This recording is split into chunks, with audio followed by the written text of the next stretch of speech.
Good morning. Complications today. Greetings and welcome to Strange Days, a show where people are invited to call in and share their experiences with both the audience and the host. Our goal is to foster a sense of connection and understanding, allowing listeners to relate to the stories and feel less alone, also promoting a broader awareness of different perspectives, while the host is available to provide thoughtful feedback and support to each caller. My name is Mac. I'm your host, a disabled, neurodivergent, cisgendered gay man. While waiting for an audience to form, I've been playing through Stardew Valley exclusively on stream. If you want to call in or chat and need my full attention, I have no problem pausing the game. And if you're here for the gameplay or the vibes, that's okay too. But without further delay, let's play. How are you this morning? It's been an interesting morning.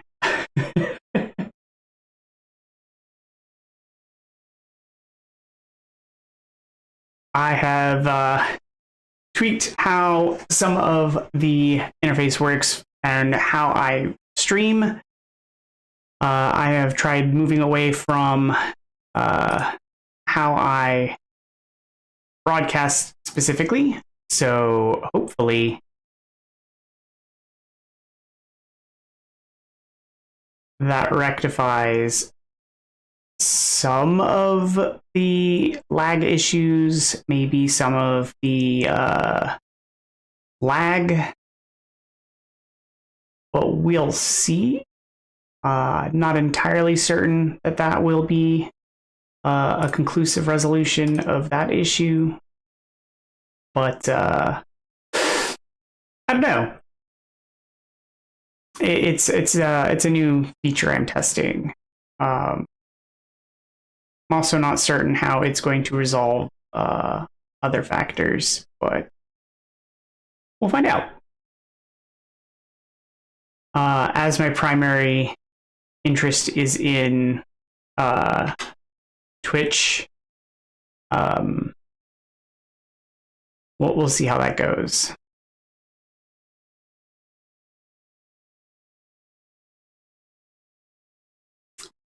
I'm working on clarifying and making sure everything is integrated. So for now, my chat is not integrated, so I have to make sure at least. No, the chat is still integrated. It's just through a different service now.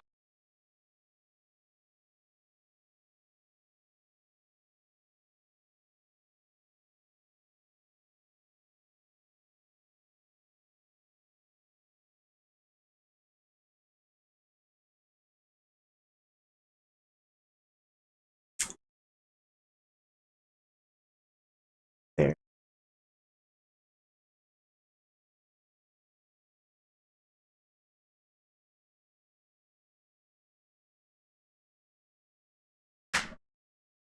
Okay.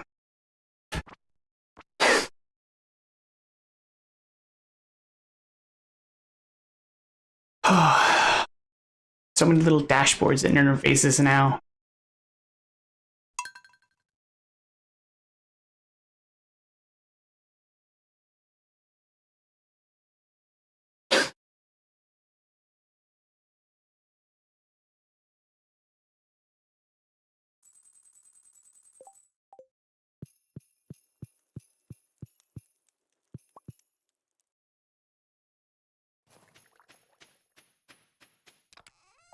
I forgot it was winter season, so all of my piggies are all locked up.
back.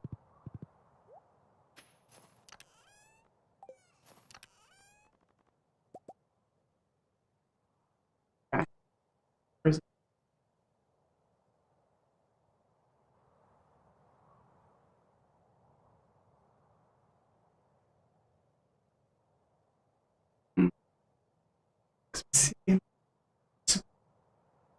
sashimi? I can.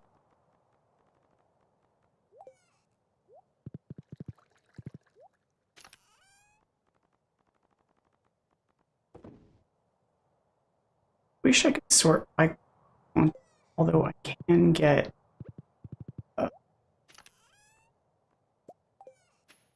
Sturgeon.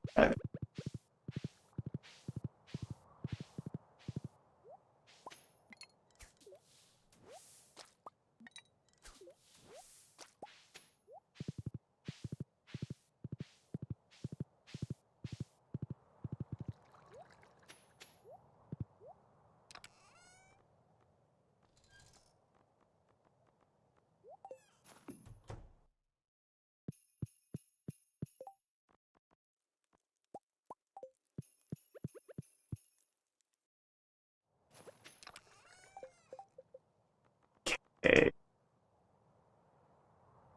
Joe only really likes meats.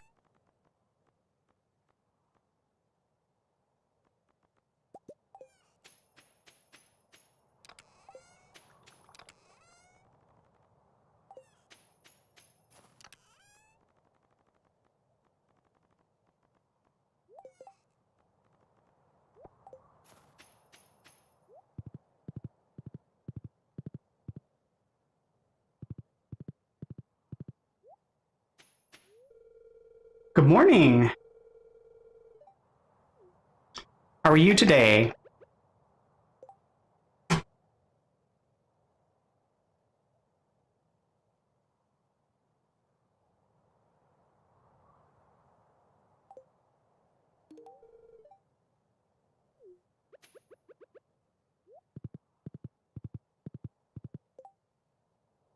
Gonna have this.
I mean, isn't that how most of the time we go into work, though? Like, we walk in the door and people are like, hey, hey. It takes us a few minutes for us to put that, like, make sure that that mask of us, like, hello, we're all happy to be here. Yes, I love my job. To get that mask fixed back into place.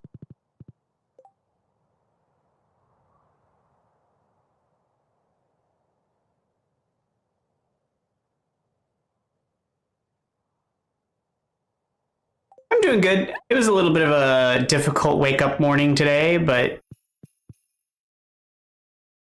waking up is usually a complicated issue for me just because I am not a morning person per se.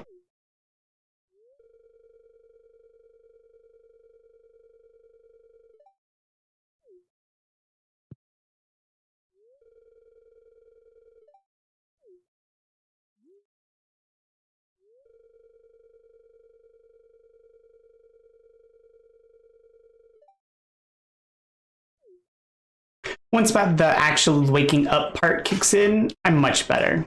But it's just the waking up part.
Yeah, yeah. It's like you always have that holiday brain where you're just like, what was I doing? Where are we go? What's going on? And it takes like anywhere from 3 days to a week to kind of like spin your brain back up to being like, oh, right, I have a job and job things and job stuff. And to like get it back into the whole like routine of things. Like, even if you were only out of like on a holiday break for 2 or 3 days, like just getting back into the cycle of things, it just getting back into the swing of things, it's just harsh. Also, like the fluorescent lights, the like rotation of, emails, scheduling, even if you're not in like an office environment, sometimes just getting back into the swing of like the grind of the work environment. It's a whole thing.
Yeah, it was pretty chill.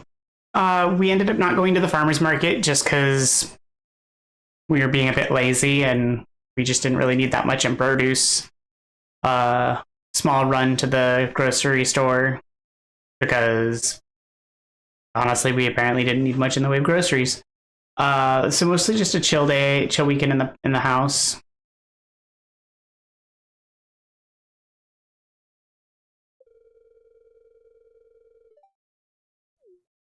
How about you? Did you have a nice weekend?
Wow, that's a nice meal.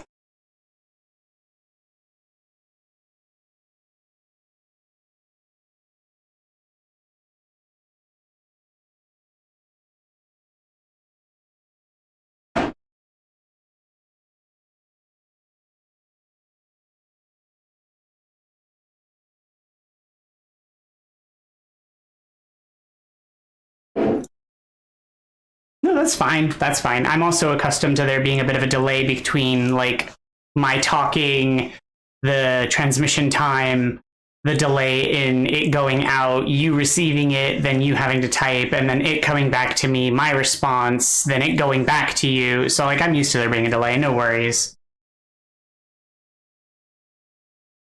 But I also spent time working on some modifications to the stream as well. Like I've been constantly trying to update and modify the stream. So like I switched from using a multicast streaming service to using a direct to multi-stream plugin. So that way I don't have to use a service. So that way I can stream to YouTube and Twitch at the same time without having to use like a service. And I also am working on an icebreaker feature. So that way when we get new people who don't necessarily know what to talk about, we'll have sort of a icebreaker kind of item. So I'm... Why is that? Oh, that's probably why. So I'm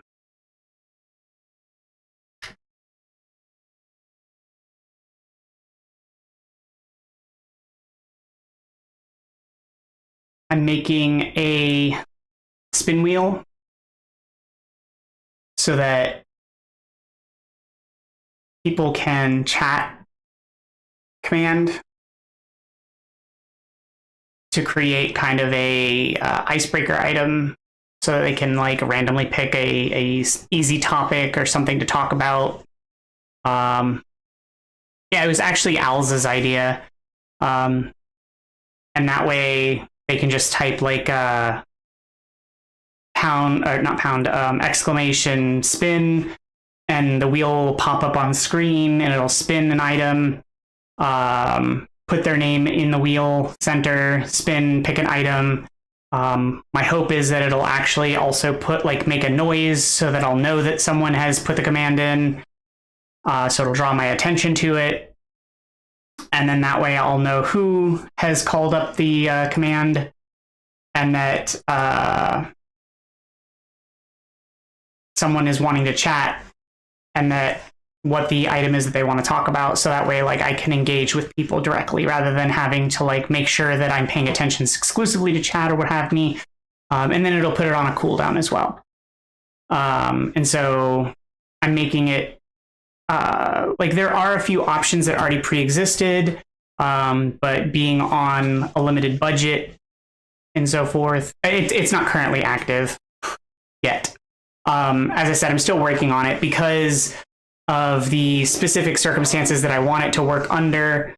I'm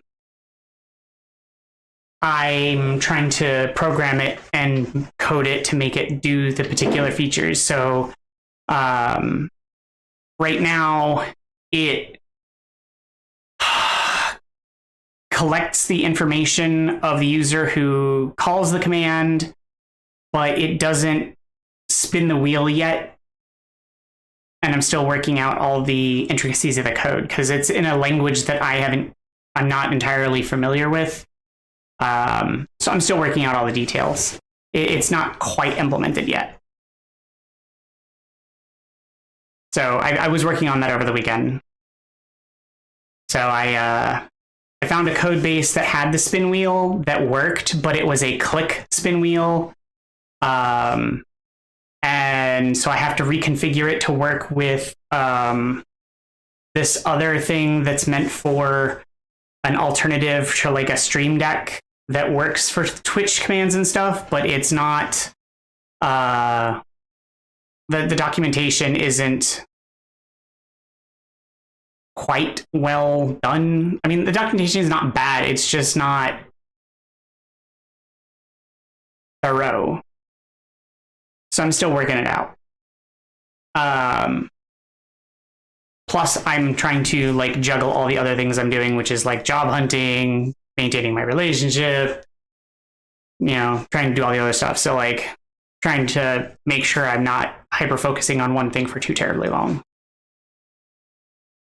So, yay! But yeah, doing all the things.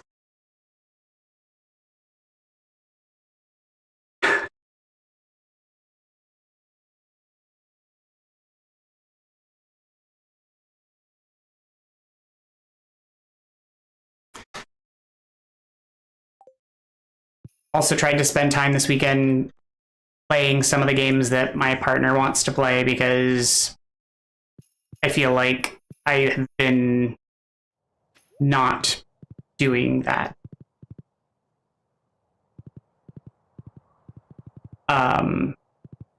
We haven't been playing a lot of video games lately together. I honestly haven't been playing video games with him much at all, and I feel like that was not good of me. And so I've been trying to do a bit more of that. We play a lot of cooperative games, and so I have, since I got laid off from work, which has been since July, I haven't been playing a lot of video games in general. And it's just been, I don't know, I just haven't really felt up to it. But sorry, to get more directly to your question, we play a lot of cooperative games. So like the one game that we've been playing a lot of lately has been Killing Floor 3. But we've played games like Deep Rock Galactic. Oh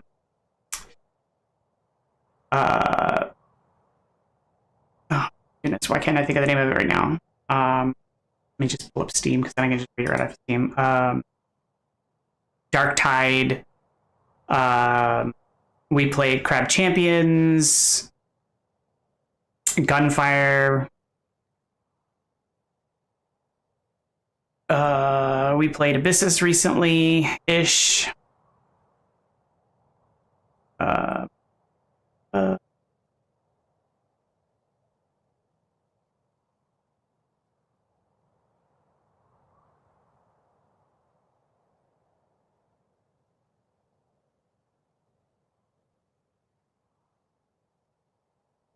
We used to play Warframe a lot.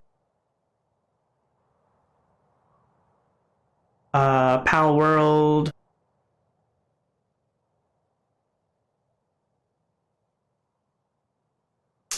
We used to play Overwatch, but I moved away from competitive games. Just because competitive games make me very aggressive, and I don't like that.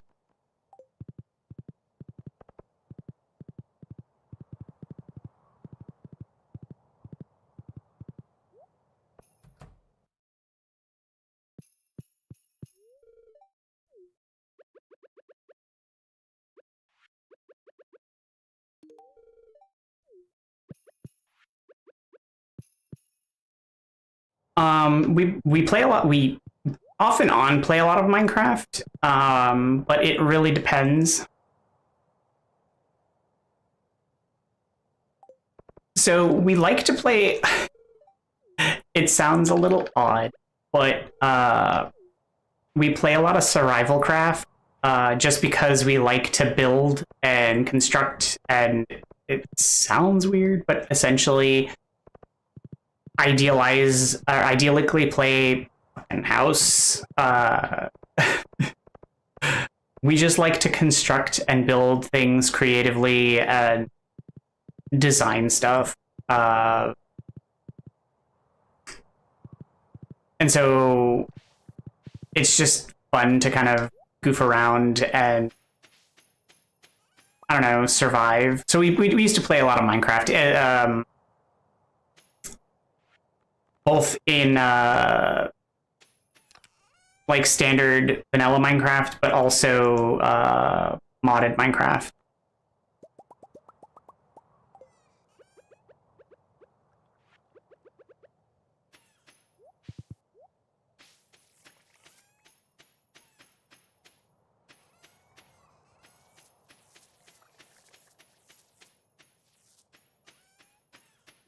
So it depends on like your flavor of game. So some of those games that I listed, so like if you I don't know if you've heard of Dark Tide. It's a first-person shooter horde game that has mission completion. It is cooperative PvE. Crab Champions is a first-person, third-person roguelike shooter game where you are a crab that collects guns. It has random elements. It's an island-based shooter. So you have hordes of enemies and you get random stuff on the island to upgrade yourself to kill a bunch of enemies. And it has different weapons that you have to upgrade as you move along. Killing Floor is a hero-based shooter kind of game with, again, hordes of zombies that you have to kill with a team. Gunfire is, again, another roguelike where you have anthropomorphic characters. It's a first-person shooter. It's a dungeon-based system that has... I don't want to say procedurally based because it's tiles.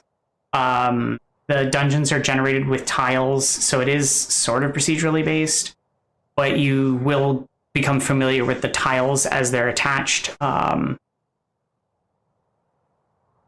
Warframe is a much bigger game. It's been around since 2013, I think, is when it launched.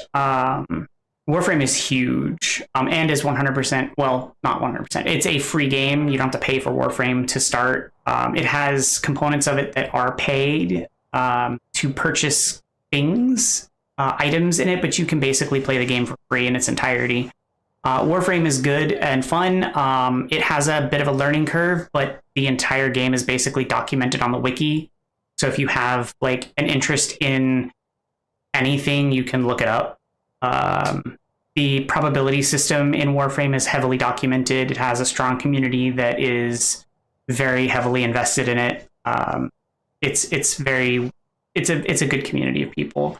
I have a substantial amount of time in Warframe. I haven't played it in probably a year or two, just because I took a strong break from it, just because I have a lot of time in it and I just needed some time off, I guess. I don't know. After a long amount of time doing the same stuff over a long period of time, you just kind of need some time away. If I find a game in my list, I'd be happy to tell you how much time I have in it because I have a lot.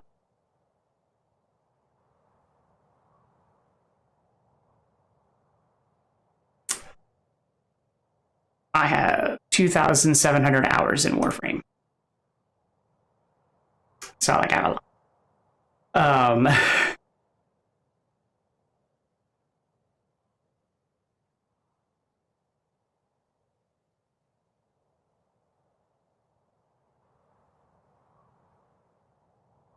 Yeah, during grad school, I got a bit depressive, and during my depressive stints, I put a lot of time into some games.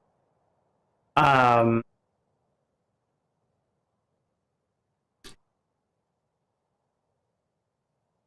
don't know what to say about that.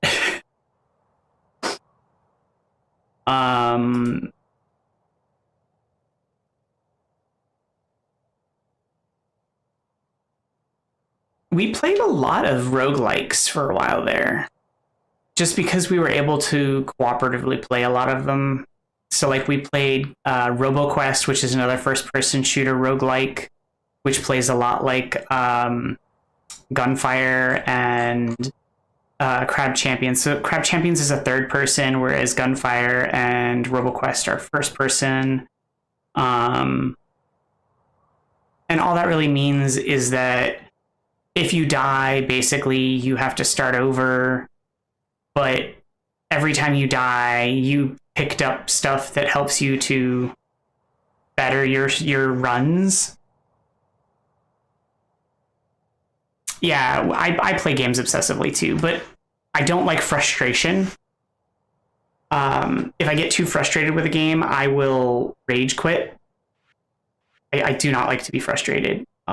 It makes me angry, which is inevitably why I quit playing games that make me aggressive, because they will make me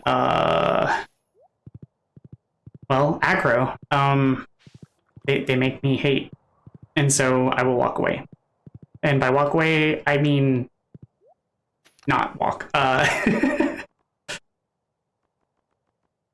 So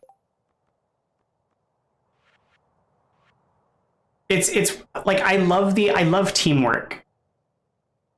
So that's why I loved Overwatch initially, because I love the idea of teamwork in games. I love working with a group of people. And it's part of why, like, I loved Overwatch. Overwatch was the game that made me realize I love games like that. I love teamwork-based games.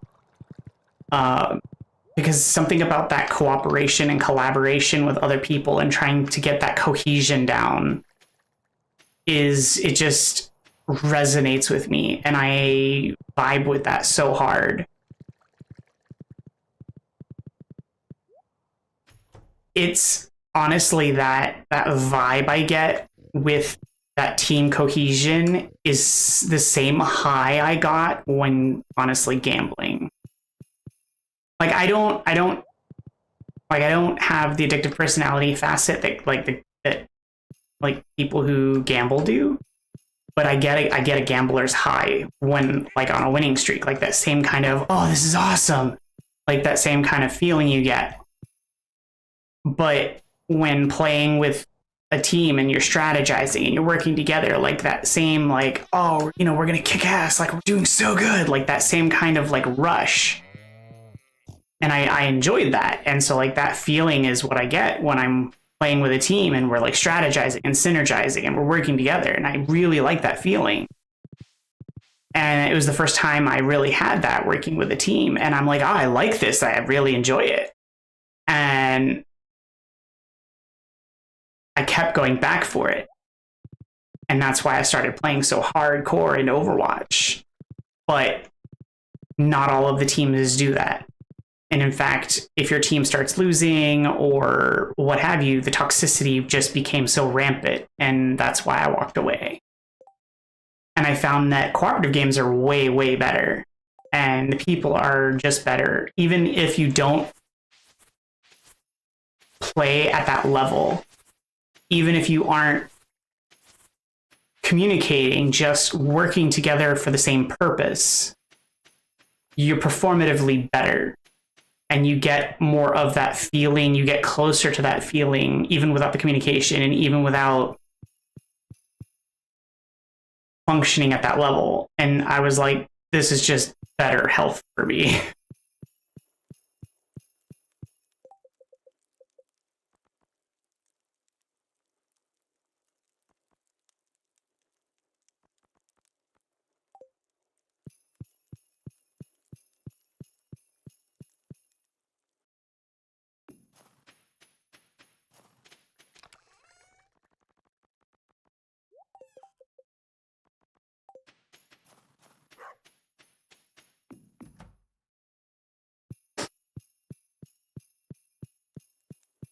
Which is why I always find it really disappointing when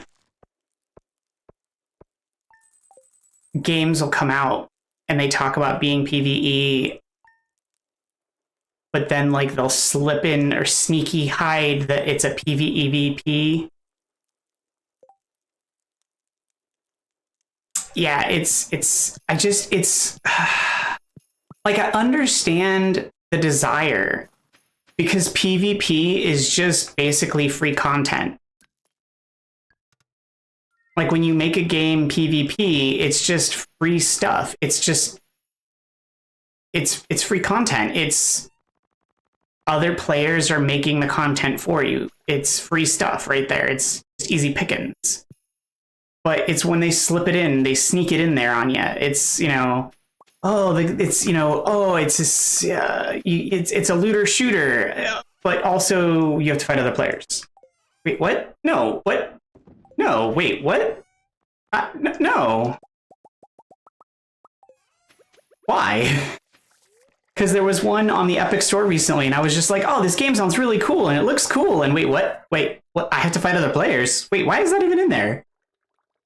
Why did you slip that in there? That didn't need to be there. And it just felt so sneaky.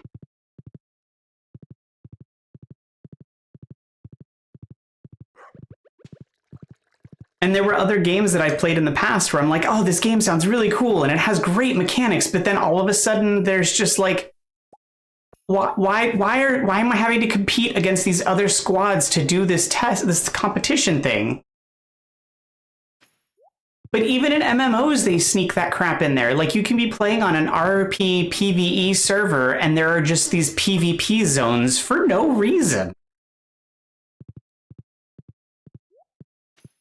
I mean, yeah, they're intermittent, but still, why is it even there? It doesn't need to be there. It just feels so arbitrary.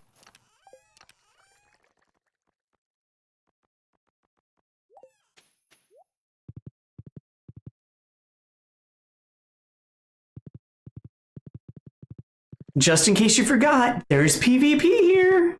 Ugh.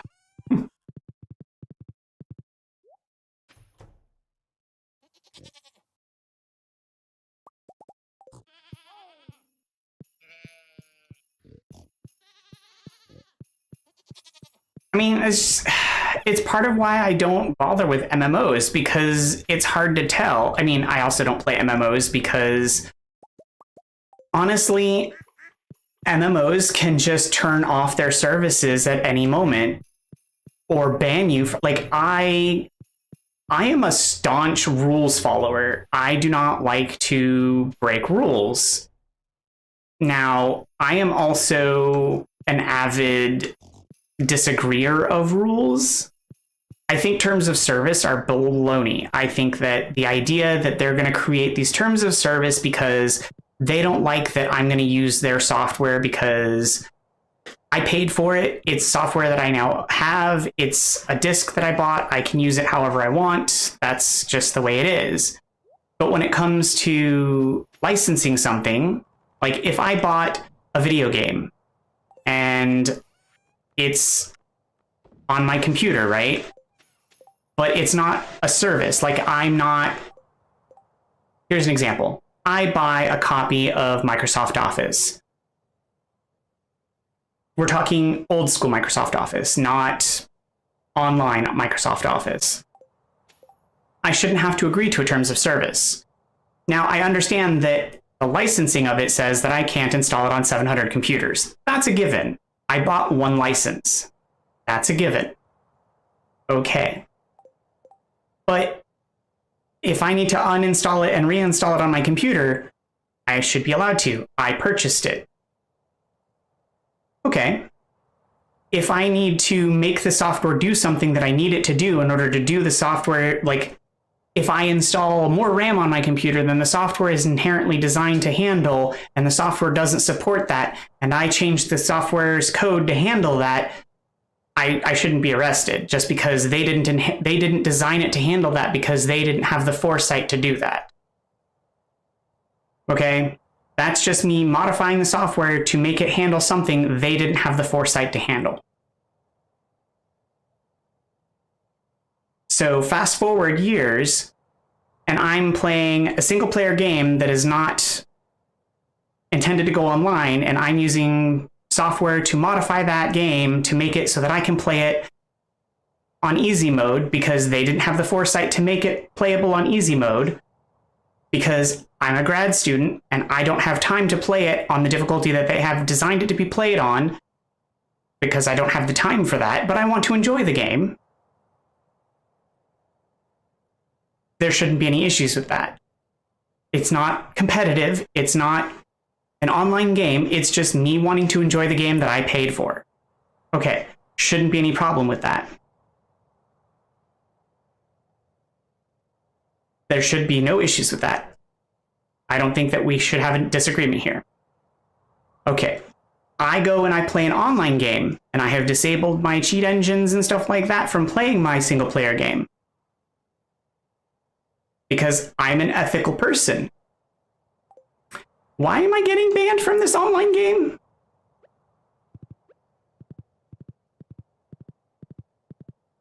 And why don't I get told why I'm being banned from an online game?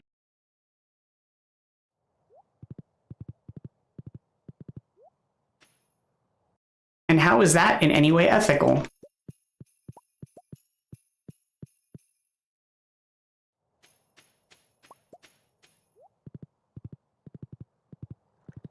True story.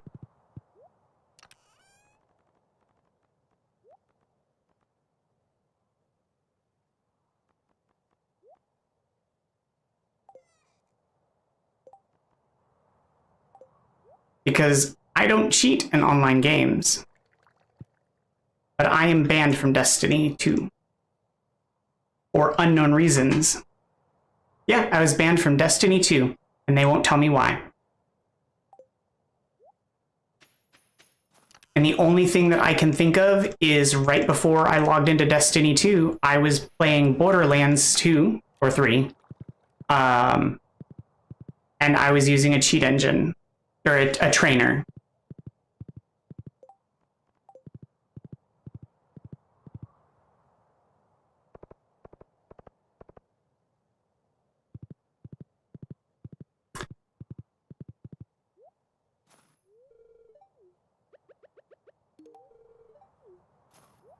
But since they won't tell me, I can't. But see, the thing is in order to dispute my ban, I have to explain myself. But since I can't know why I was banned, I can't explain myself.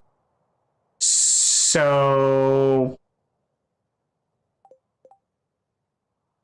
I therefore can't explain anything. Like, they've put me in a catch-22 situation.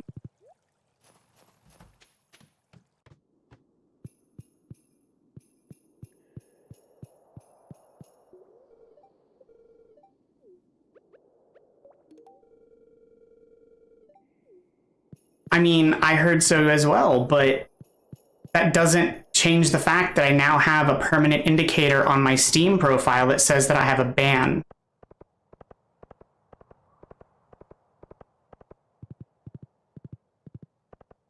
So that anyone looks at my Steam profile, it indicates that I have a ban. And I have no way to refute that. And I think that's unfair, since there's no way for me to reconcile it, because I have disputed it twice and they won't do anything about it. Not Steam, but Bungie.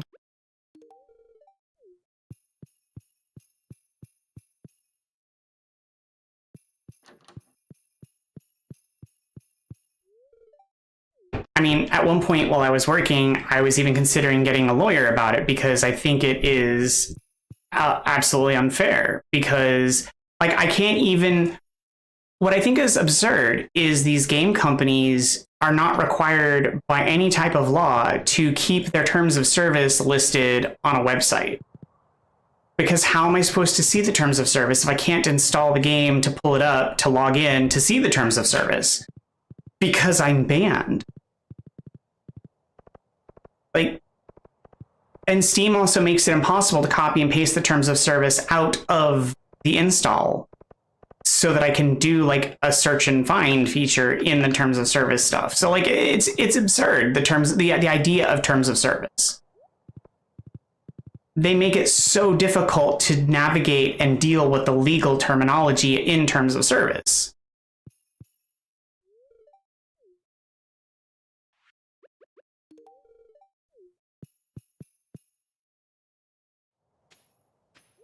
So it's part of the reason why when there are terms of service involved with video game installations, I scour it, especially when now they're trying to make terms of service almost like the new Borderlands, I think it's Borderlands 4 terms of service basically says that they get to use your entire internet cookie history for your browsers, all of your browsers, basically. So they want to track all of your internet history and use all of your internet search history and internet browsing habits because you're playing their game? I'm sorry, but no. Why do you need all of my internet history because I'm playing your game?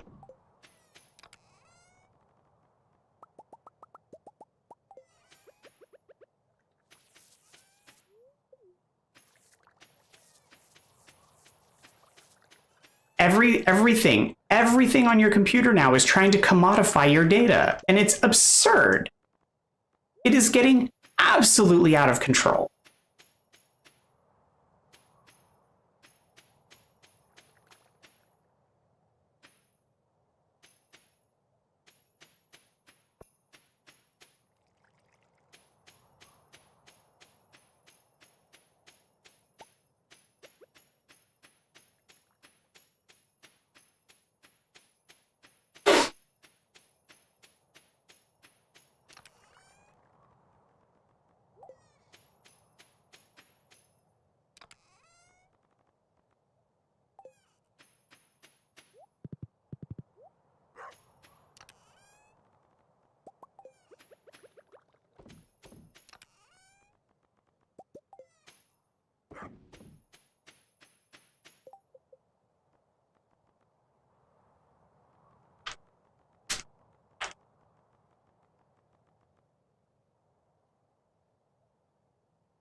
Yeah, I mean, but even with the indie ones, I still have certain levels of issue. I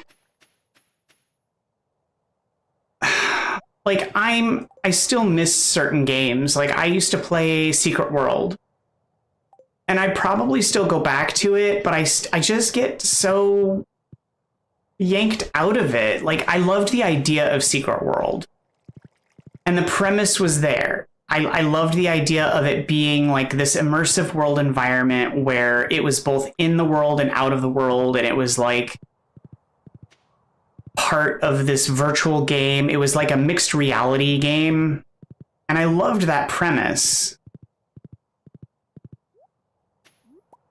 And it really, like, I got so invested into it. Like, I bought the lifetime membership to it and stuff.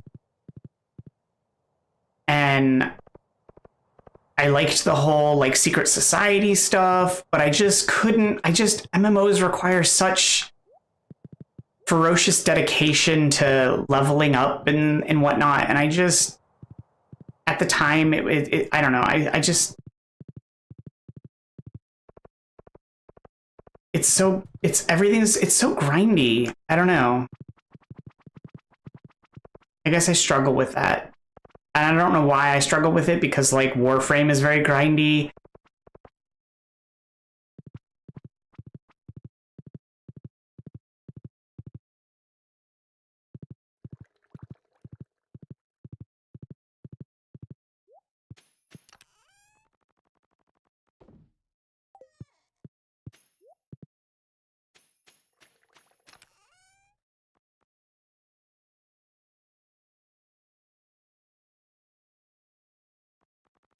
See, I would think the same for me, but I don't know. I have to have something I can do that with, but if I'm in between things, I forget. And I think my brain just automatically associates all of it with a financial burden. Like MMOs in my head always associate with the subscription fee. And so I just automatically associate it with the $15 monthly cost. And I know that that's not necessarily true with a lot of MMOs anymore. But I don't know. My brain just auto does that, I guess.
You're trying to get Python to work in GIMP and it's driving you crazy. What are you having trouble with?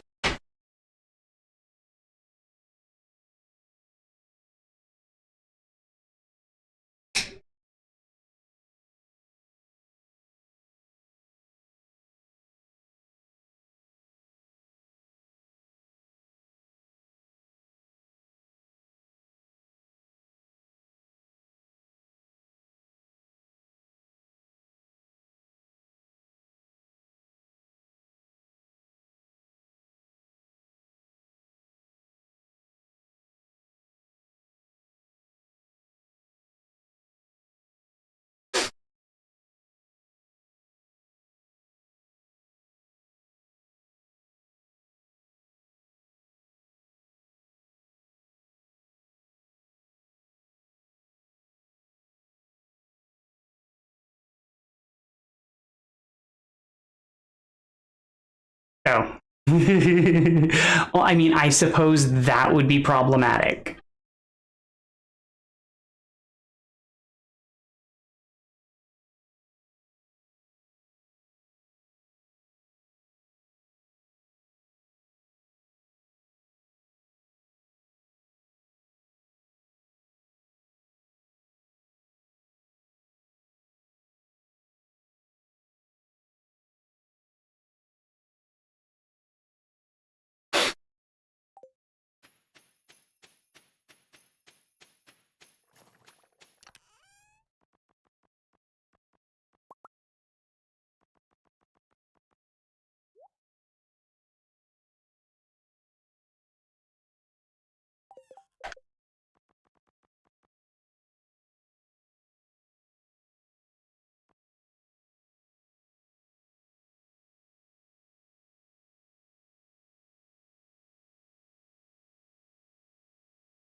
How do you want to use it in the command line? Like, what is your intent?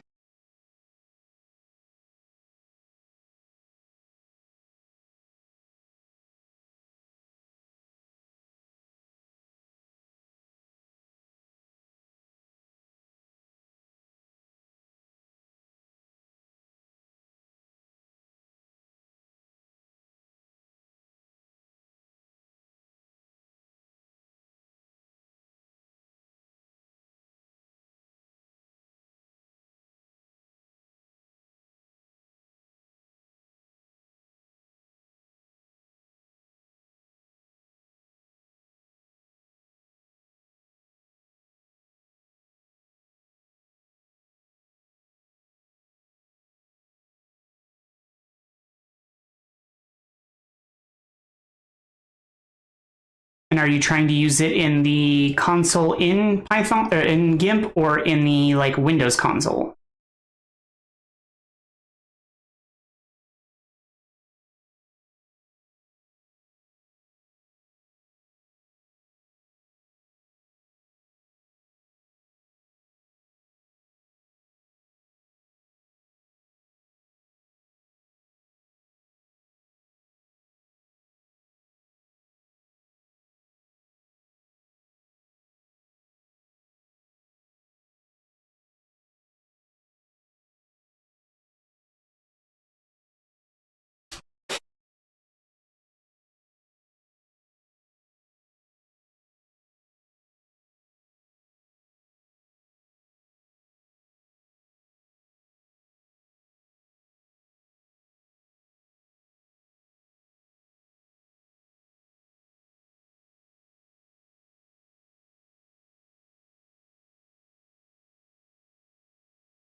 Are you passing it through?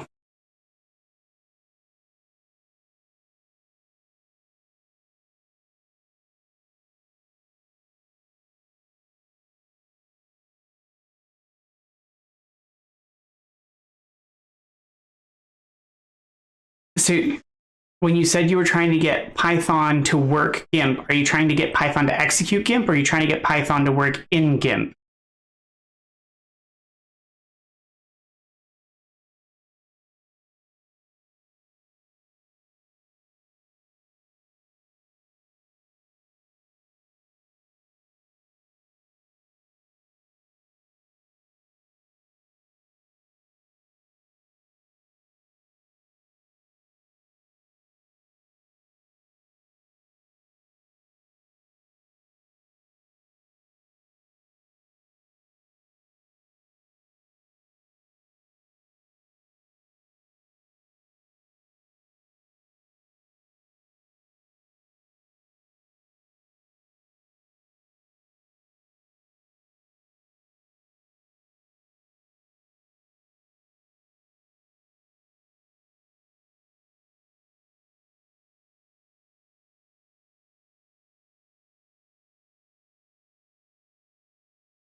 Well, the reason why I was asking is if you're trying to call GIMP using Python in order to generate your frames and iteratively generate the changes in the call. So like if you're trying to call the execution and iteratively like for loop through the changes so that you can create like a function to make the changes, you might be able to do that from inside of GIMP rather than outside of GIMP.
What about doing it from a batch script instead?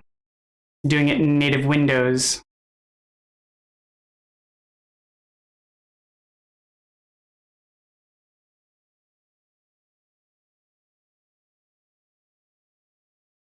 Assuming you're in Windows, obviously.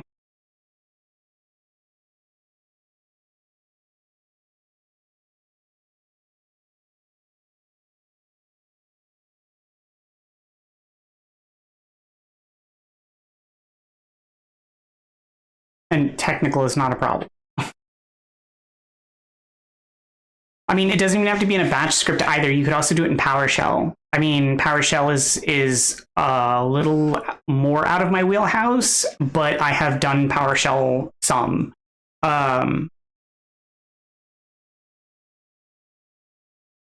Just not as much as like batch scripting.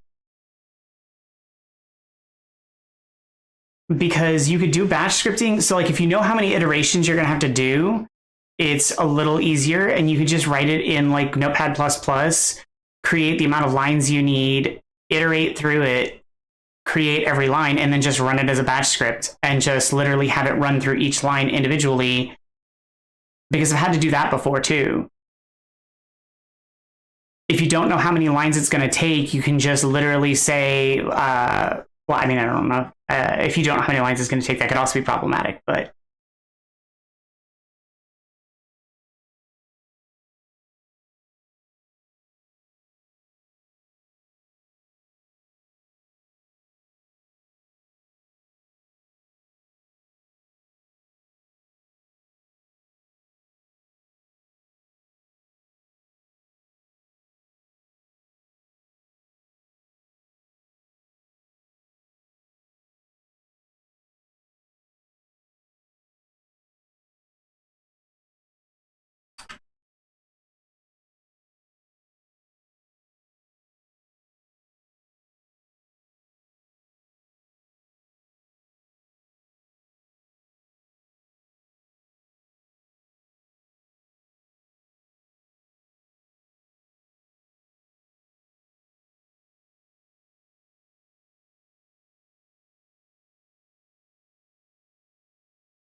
well, I mean, even with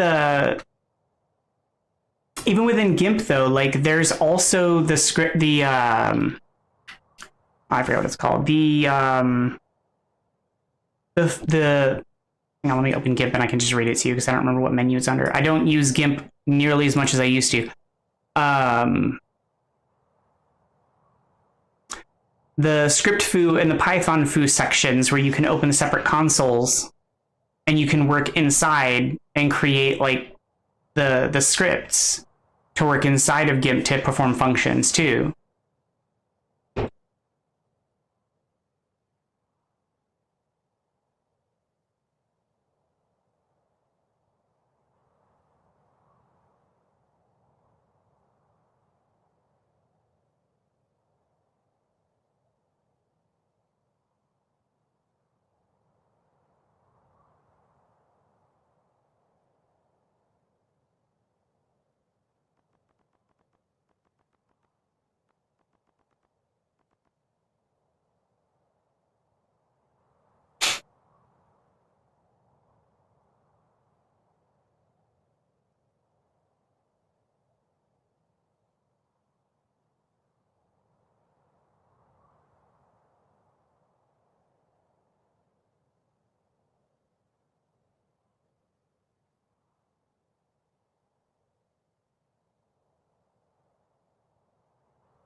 They are. It's like GIMP is fantastic for a lot of things, but doing a lot of things at once is where it struggles if you want to do it easily.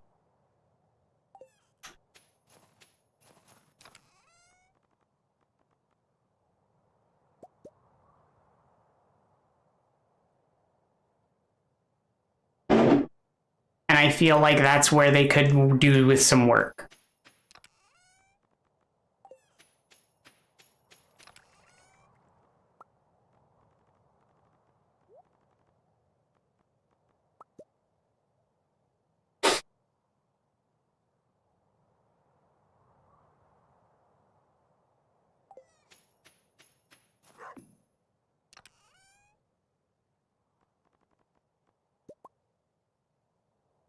But sadly, I am not the kind of person that has quite that level of coding skills or dedication to put into it. Otherwise, I'd be happy to do it, but I do not.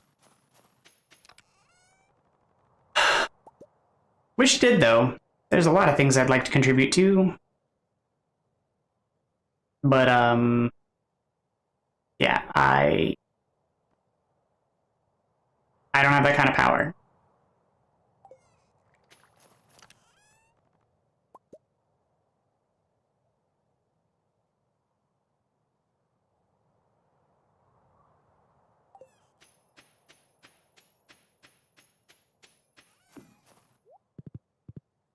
But GIMP is my go-to photo editor just because I try to stay within the bounds of open source and freely available, because even if I can't contribute to them the code base or financially, I try to contribute with, you know, the fact that they exist and being someone who gives back in the fact that, you know,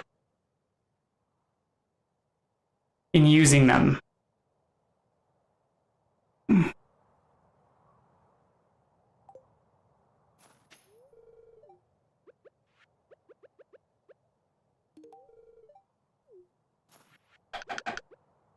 I also talk them up as much as I can because, you know, they're a good source of an option. And everybody is so familiar with, you know, Adobe and Photoshop, and the fact that Photoshop has become such a ubiquitous name.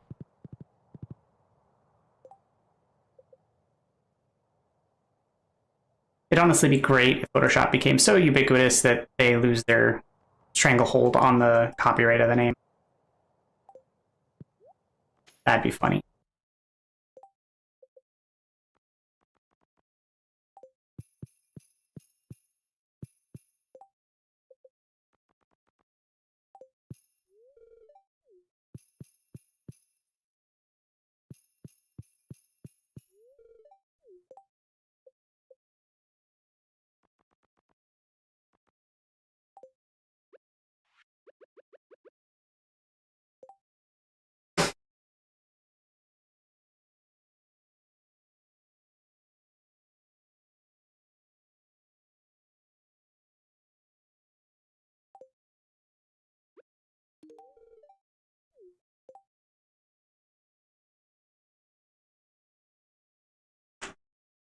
Of course.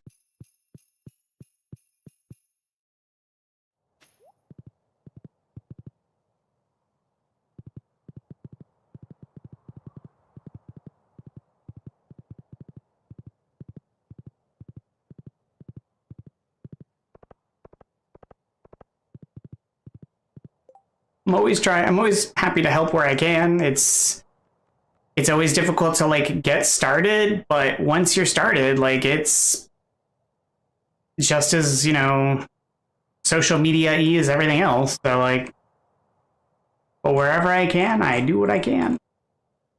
Trying to get people involved and get things rolling.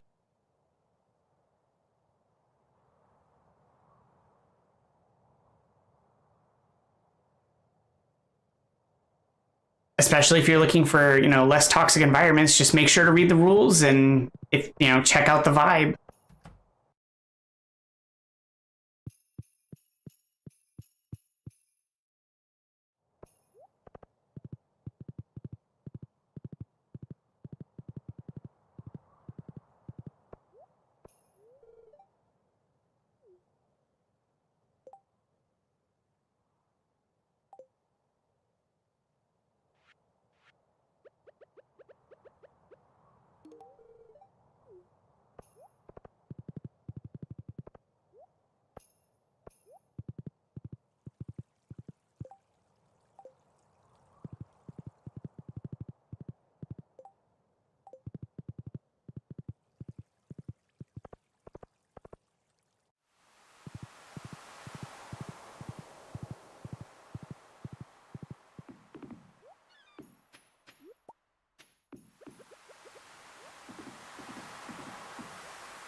Yeah, it's always awkward. I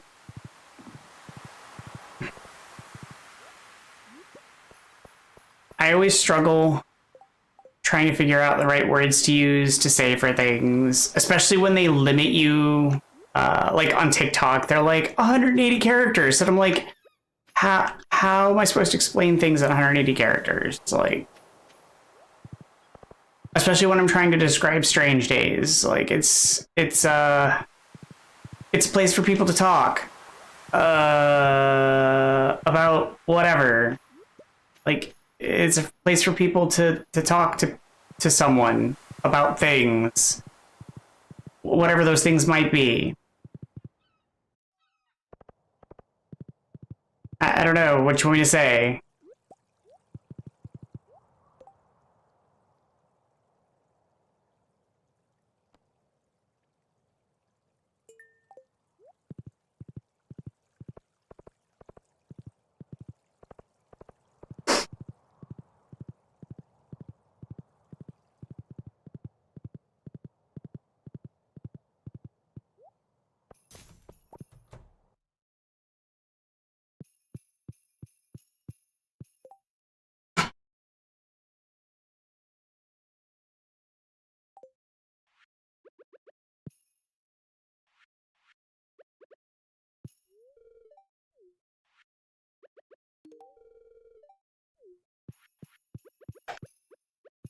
Because I used to say things like, it's like therapy, but not therapy. But that used to confuse people. And I also don't want there to be the confusion of, therapy. Because, I'm not a therapist and stuff.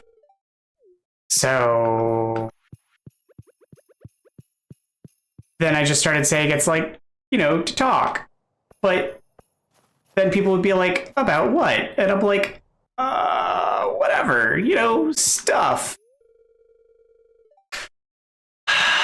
And then it gets into the whole, like, what kind of stuff? And I'm like, whatever they need to talk about. Like, if your relationship problems, your work problems, you want to talk about anime, you just need someone to vent to, you need a sounding board, whatever. I'm here for what people need to talk about.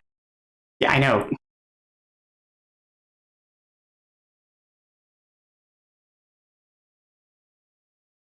I'm here for people. Like, I'm here to listen. I'm here to be what people need to talk about. Like,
but it's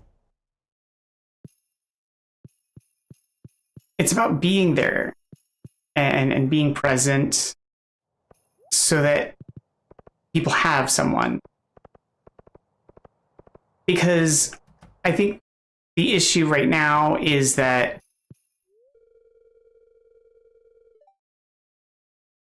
therapists cost money. Not everybody has that, especially in this era, in this day and age, and in this economy. And sometimes people just need to talk to someone. And I feel like that's the issue. Like someone just needs a friend, but not not a friend, but they need just someone to hear them, someone who will listen. And that's what I'm kind of offering, is just someone who's going to listen to them in a degree of anonymity, who's willing to be there for them.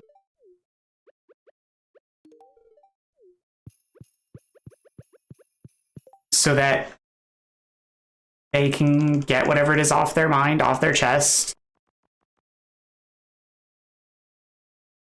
Right, but that actually has empathy and can care. That, isn't an AI chatbot. That isn't going to, give them bad advice. That has had lived experience. That,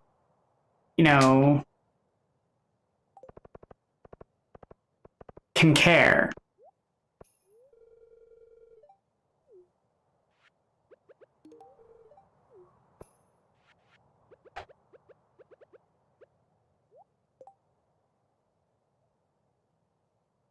But it's not even just that. It's also about practicing social cues and talking and social experiences. So that if people want to, they can practice talking to people if they want. It's entirely up to them. It's just a matter of having someone that they can talk to if they want to, or they can listen and listen to the interactions if that's what they want to do.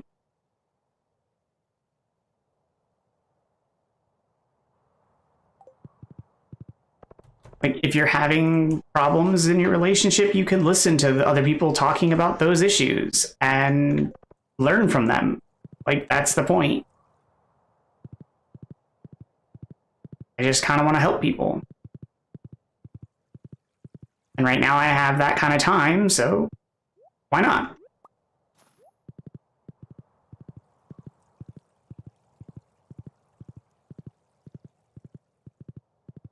And so right now you were talking about GIMP. That's what you wanted to talk about, so that's what I'm doing.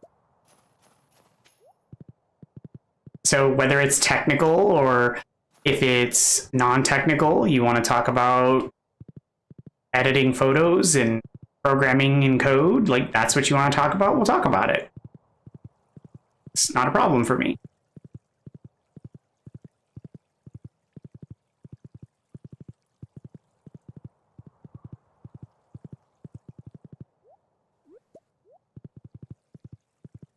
Sort of like when Owls is on, we talk about house.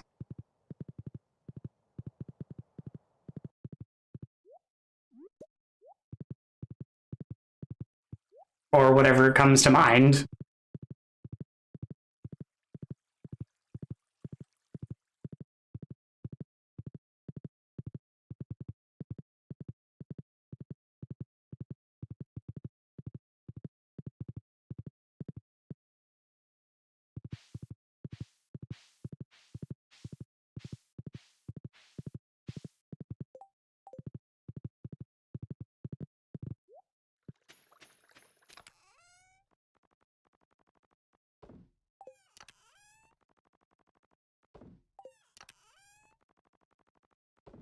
Also, good morning, Trigger.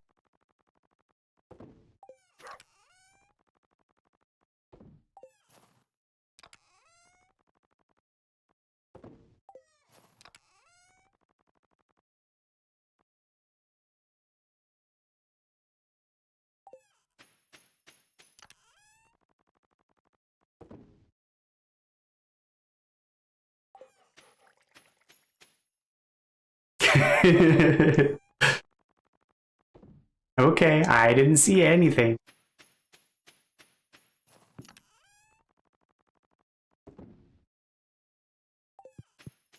Nobody here but you fishes.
Mm-hmm.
Oh, that's gonna be terrible.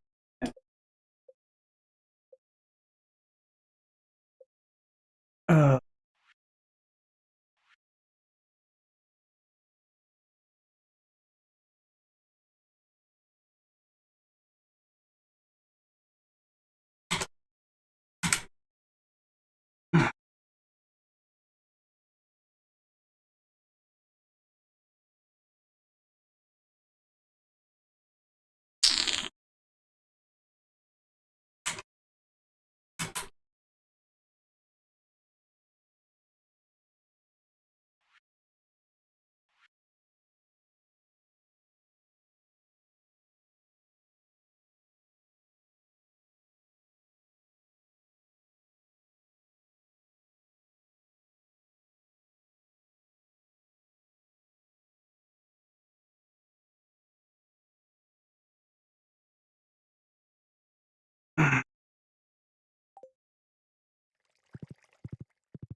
well, that's suboptimal.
All right, well, with that, I'm going to wrap up this morning's session.